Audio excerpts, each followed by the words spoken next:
Assalamu алейкум, азиз заманласлар. Assalamu алейкум көрсетуіміздің азиз ықласпентлері. Сілер менен және эфир арқылы көрсетіп тұрғанымыздан жүдә қуаныштымыз. Жасылар ТВ телеканалында сіз сүйген қосықлар тарихы көрсетуінің нәубеттегі сан эфирде. Бүгін біз және бір әжайып қосықтың дүрелі тарихы хақында сөз етпекшіміз. Солай екен, көрсетуімізді тамашалауды давам етің.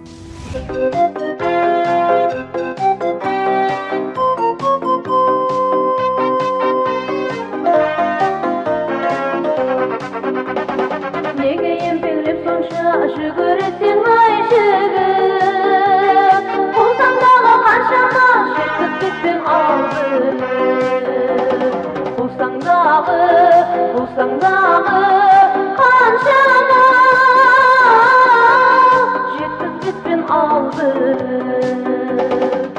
Жүйрік болсаң жете ғой, жете алмасаң қал жігіт. Халқымыздың сүйіклі шайырасы Набира Төрешеваның дөретушілігінде 1974 жыллары қыз Хәзілі атамасында дөретілген бұл қосық арадан көп өтпестен өз музыкасын табады һәм тез арада халық арасына сіңісіп кетеді. Бұл қосықты тыңлаған әрбір тыңлаушының жүзінде күлкі, қуаныш пайда болуы табиғи. Себебі бұл қосық жаслық жыры. Әбзаматта гәптің мағызын аңлай бермейтұғын жігітлерімізге қарата тапқыр қызларымыздың тілінен айтылған хәзіл-дәлкек сөзлер. Қарақалпақ көркем өнерінде бұндай хәзіл-дәлкек жанрда жазылған қосықларымыз баршылық. Дегенменен олар арасында қыз хәзілі қосығы өз алдына орынға ие қосықлардың бірі. Қосықтың музыкасы шайырдың өмірлік жолдасы, елімізге белгілі композитор Мархабай Жемұратов тарапынан дөретілген. Ал қосықтың дәслепкі атқарушысы Роза Сулайманова еді. Кейіншелі де бұл қосықты көпшілік қосықшыларымыз өз репертуарында атқарып келмекте.